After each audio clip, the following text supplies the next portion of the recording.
Hello, Lyssa. Hi. Welcome to the JourneeAgile. I'm very curious. I think that everyone here knows you by the book Coaching Agile Teams. And we were together a few days ago during the training, during a workshop. And you were telling that finally now you are not doing so much agile coaching, but more coaching, company coaching, group coaching. I'm very curious to see how you moved on and maybe what the difference do you see between agile coaching and what you are doing right now in company. Well, I spent about a decade trying to help emerge this new profession of agile coaching. Me and a handful of other people, and we had a big impact in the world. And at some point, it became time for us to leave it for the next generation of people who would continue to advance the science and the art of agile coaching. And so that's what we did. And when we sold Agile Coaching Institute in 2017, at that point, we had trained 10,000 people. And we had had many of those people go through our year-long immersive course where they are, get graded and assessed on their skill. So it was real and it was important. And it was just as important to stop when we did. So since then, the Agile coaching has continued to expand. Plenty of people are in the Agile coaching field, advancing the ball, making it better, making it more fit for our current reality. And so it took me some time. You said, how did it happen from one to the other? I had a coach the year after we sold the organization, and he kept saying things to me like, so what would happen if you did nothing? What would happen if you just let everything go quiet, like a field going fallow? At the time, I was transitioning Agile Coaching Institute to the organization we sold it to, so I still had that going on, but I wasn't generating the next thing. I was staying in the uncertainty. For those who know Theory U, very much in the bottom of the U for a long time and very disoriented. But a phrase kept ringing in my ear. And it was a phrase I heard from Agile coaches all over the world, in all different contexts. And it was this: yeah, but my leaders don't get it. And I thought to myself, well, maybe that's the place for me to have the next impact. Maybe I should go find out what these leaders don't get and see if I can be useful. Just do an experiment and see. And I'm quite curious because, we also hear that here my leader, my boss, my company does not get it. Doesn't get it. And I'm curious to what do you think? If really the leaders do not get it, or do not get involved in it, or maybe it's kind of communication problem, like we are being agile ourselves, but not trying to expand outside of our group. It's a kind of personality problem, hierarchy problems around. Yeah. Well, I think there are a couple things. I think there are plenty of leaders who are never going to get it. And those are not the leaders that are attracted to me. They don't even come to me. We never meet because they know just by what I write in the world and how I present myself that I'm going to require a little bit more of them than just them staying in their old way of being, right? But the leaders who have come to me that I've worked with, either individually or as leadership teams, they definitely get it. They get the importance for Agile. They get the ideas of Agile, but they are needing to do the work individually and collectively to be ready to make an environment sustainable and fertile for Agile. It's not that they need to become Agilists. They need to learn how to clear the way.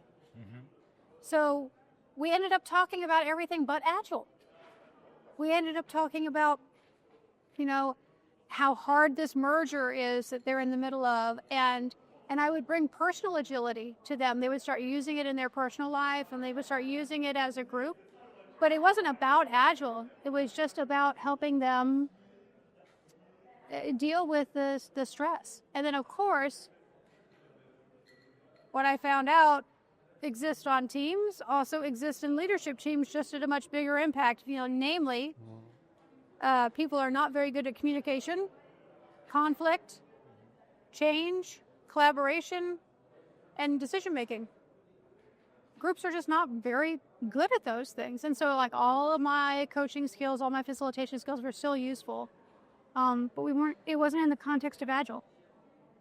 Yeah, it makes me think, I don't know what you think, but of the evolution also of the conferences we can see, the JourneeAgile.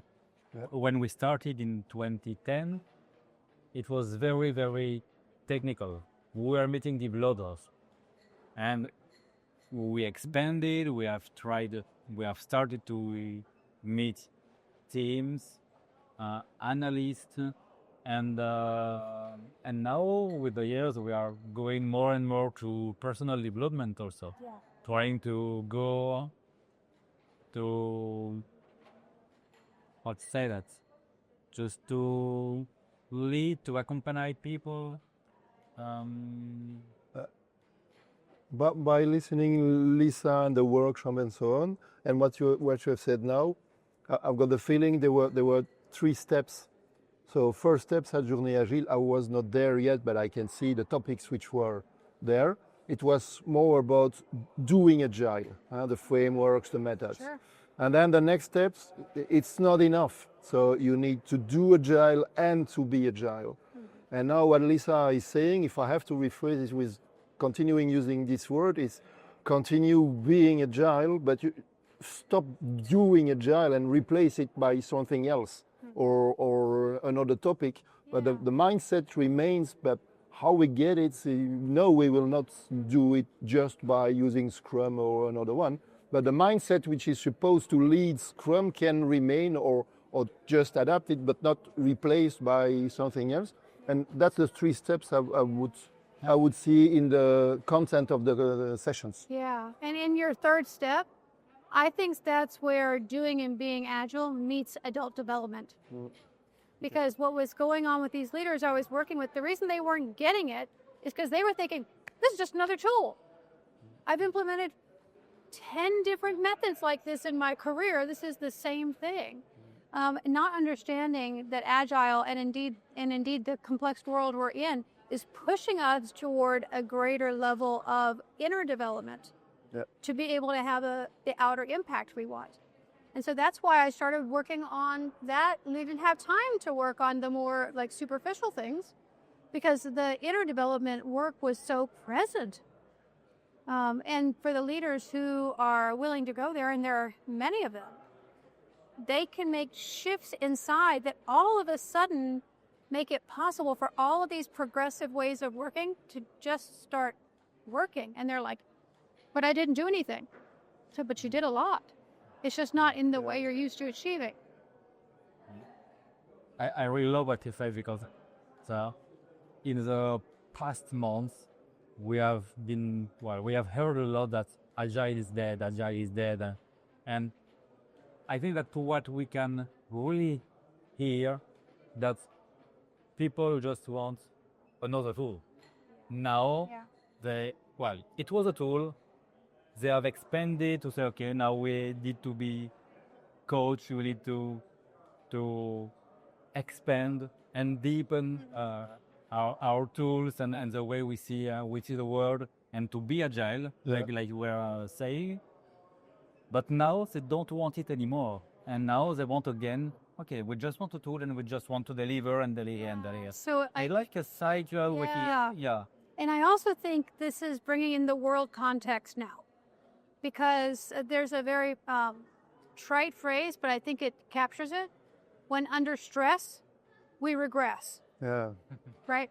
And so we are all experiencing an incredibly intense world situation right now with all of our planetary challenges and how they interact, how they create conditions for business that no one wants.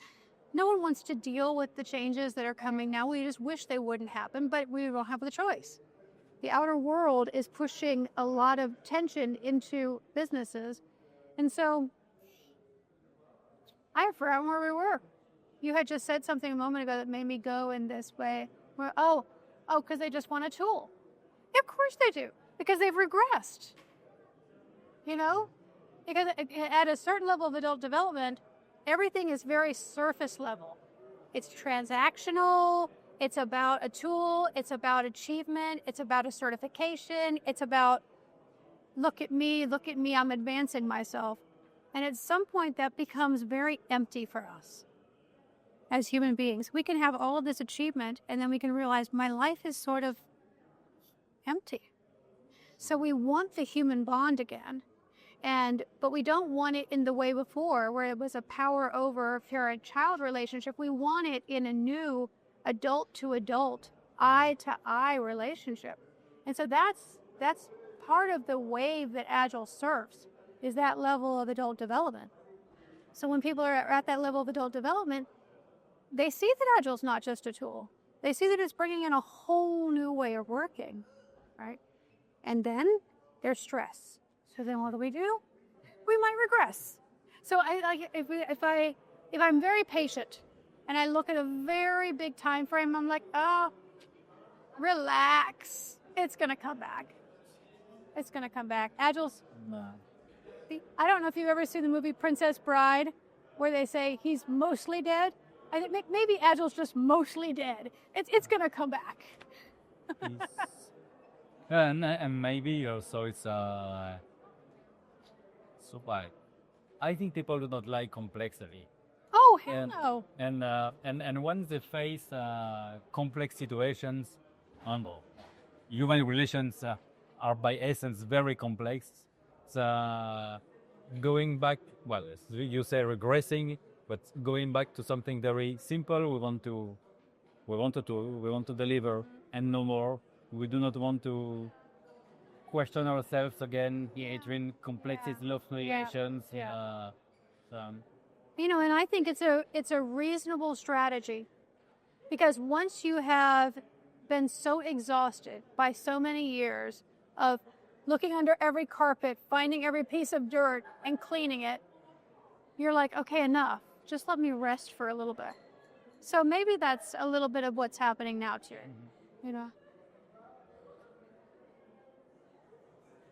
I was just, I was wondering if there was a kind of parallel between the way the world is evolving with all the climatic challenges, in a way, with all the, how do you say that, the stress and the way the world is going quicker and quicker, and that people just want to get simplified or simplistic solutions and or things going quicker and quicker. Yeah.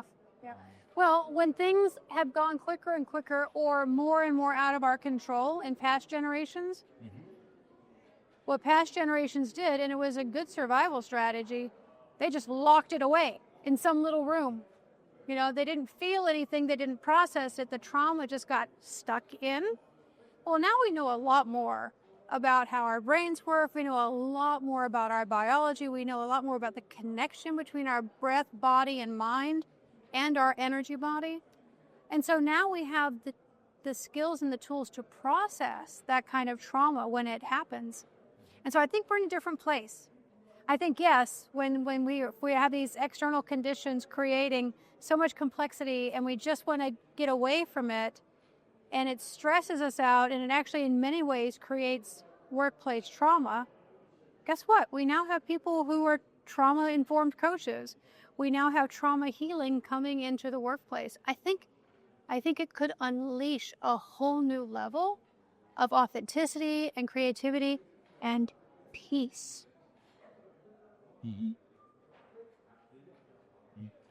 It's really easy. Yeah. Since a few years here, we also bring a dimension toward nature, climate, durability, and you were also speaking about your bond to nature, your need for nature, and is it also something that to try to bring into the companies who follow and you coaching? I don't usually bring the context of nature into the companies I'm working for. Now, I'm only one person, so since I sold my company, I'm not building any more companies. You know, I collaborate with other companies and I do my one-on-one or my own solo work with the companies, but so I only have a few clients a year. All right, so I'm not a good test case for what the question you're asking, but I think what I do is that my belief that human beings need to heal their connection with nature is so inside of me, it is so embodied in me that when I work with people, it's present. Yeah, that's exactly what I was meaning. That when you coach people now, and how do you bring that bond, which is intense for you? Well, how do you bring it to other people, and do you bring it to other people? Is it do you try to inspire them also in that domain, or? I think if I were doing more agile coaching or business coaching, I would be bringing that in. And I think it's actually an ethical duty for people to bring that context in. You know, when they're working with a leadership team or a delivery team on the content of the company, that's appropriate. And I've been accompanying a leadership team in the last couple of years, in helping them make their organization more self-organizing, and I'm definitely involved in the content of what they're working in. And I bring that in when it's appropriate, when it feels like it could be useful to them. Or when it feels like they're completely ignoring it, and I'm like, well, hang on. Like, this is a thing I'm going to strongly suggest you not ignore. Most of the time, I'm not working in the context of what the company is doing. I'm working with the leaders to help them become better vessels for leading no matter what the company is doing. Yeah. Okay.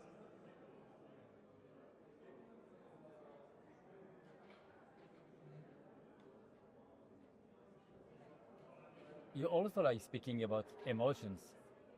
I don't like speaking about emotions. I just think it's necessary. Yeah, that's a very good reference. Yeah. And I have the feeling, well, it's I would say that I have learned to work with my emotions a few years ago, which was really not the case before. And I have the feeling, but I think it's because of my past, of my own past. I have the feeling that leaders maybe are not really keen of facing their own emotions. Maybe it's just No, I'm bias with you. about that. But I think they're super traumatized. yeah.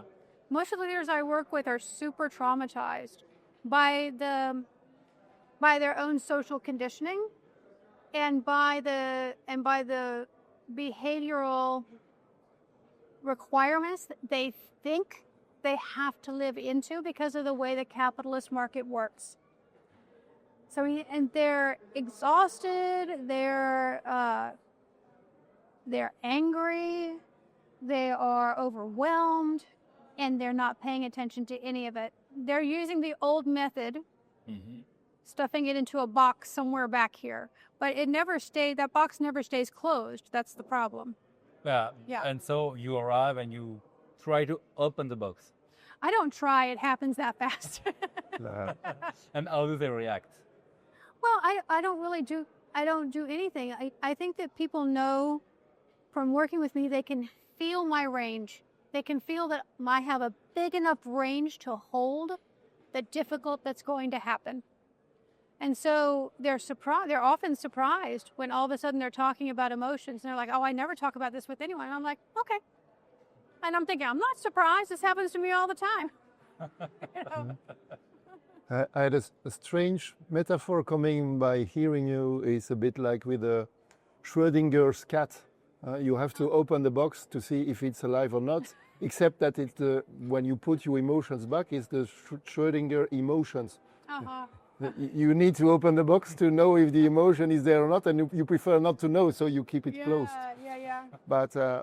Yeah. Well, I mean, the message I want to give people who are thinking, oh my gosh, I would never want to do this at work is, that what the data tells us and what my own experience tells me is that when I can pull apart the story of what's upsetting me or what upset me a long time ago, because some of these things are quite old, when I can pull apart that story from the sensation of the emotion in my body, that sensation only lasts 60 to 90 seconds. That's survivable. That's very easy to survive, actually. And so what I do is I teach people to let those emotions become energy in motion. I love that little reframing about emotions, energy in motion, and let it flow through.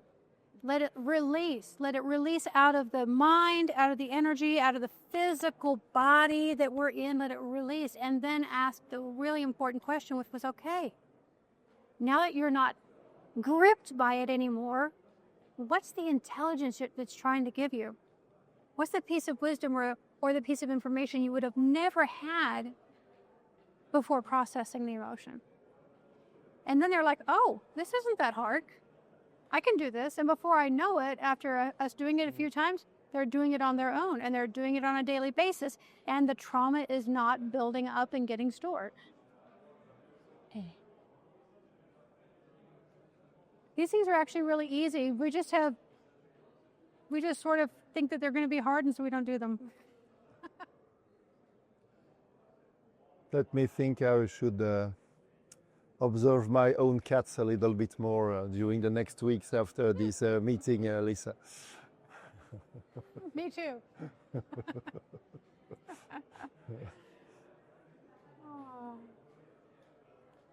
Generally, when we start talking about cats, this conversation just still dawns.